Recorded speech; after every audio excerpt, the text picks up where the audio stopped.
இலங்கையில் புத்தர் சிலை விவகாரங்கள் அரசியலில் எவ்வாறான தாக்கத்தை ஏற்படுத்தும் என்பது குறித்து கடந்த காலங்களில் நாம் பாடங்களை கற்றுக்கொண்டது உண்டு என அமைச்சரவை பேச்சாளர் நலிந்த ஜெயதிச தெரிவித்திருக்கின்றார். திருகோணமலை சிலை விவகாரத்தை பயன்படுத்தி அரசியல் லாபம் ஈட்டுவதனை தவிர்த்துக் கொள்ளுமாறு நலிந்த ஜெயதிச எச்சரித்திருக்கிறார்.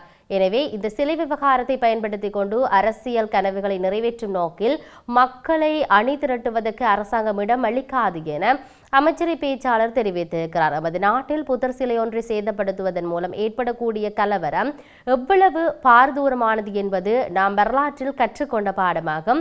அதன் காரணமாகவே குறித்த புத்தர் சிலையை அந்த இடத்திலிருந்து அகற்றுவதற்கு காவல்துறையினர் நடவடிக்கை எடுத்திருந்தனர். தற்பொழுது அந்த சிலை மீண்டும் குறித்த இடத்தில் நிறுவப்பட்டு உள்ளது எனவும் இந்த விவகாரம் தொடர்பில் எதிர்வரும் 26ஆம் தேதி நீதிமன்றம் தனது நிலைப்பாட்டை வெளிப்படுத்தும் எனவும் அவர் தெரிவித்தார்.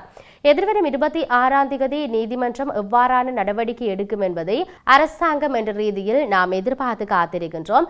காவல்துறையினரின் கடமை சட்டம் ஒழுங்கை நிலைநாட்டுவதாகவும், எனவே எந்த ஒரு தரப்பினரும் சட்டத்தை மீறி செயல்படுத்துவதற்கு இடமளிக்க மாட்டாது என்றும், குறித்த இடத்தில் தற்காலிக அடிப்படையில் சிற்றுண்டி சாலை ஒன்றை அமைப்பதற்கு குறுகிய காலத்துக்கு அனுமதி வழங்கப்பட்டிருந்தது.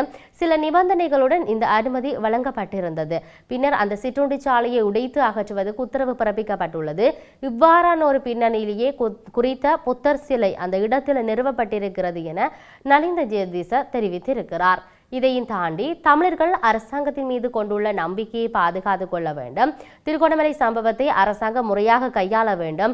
இதற்கு ஆரம்பத்திலிருந்து முற்றுப்புள்ளி வைத்து தமிழர்களின் அரசாங்கத்தின் மீது கொண்டுள்ள நம்பிக்கையை பாதுகாத்துக் கொள்வதற்கான நடவடிக்கைகளை மேற்கொள்ள வேண்டும் என்று நுவரெலியா மாவட்ட நாடாளுமன்ற உறுப்பினர் மலையக மக்கள் முன்னணியின் தலைவர் வேலுச்சாமி ராதாகிருஷ்ணன் இந்த விடயத்தை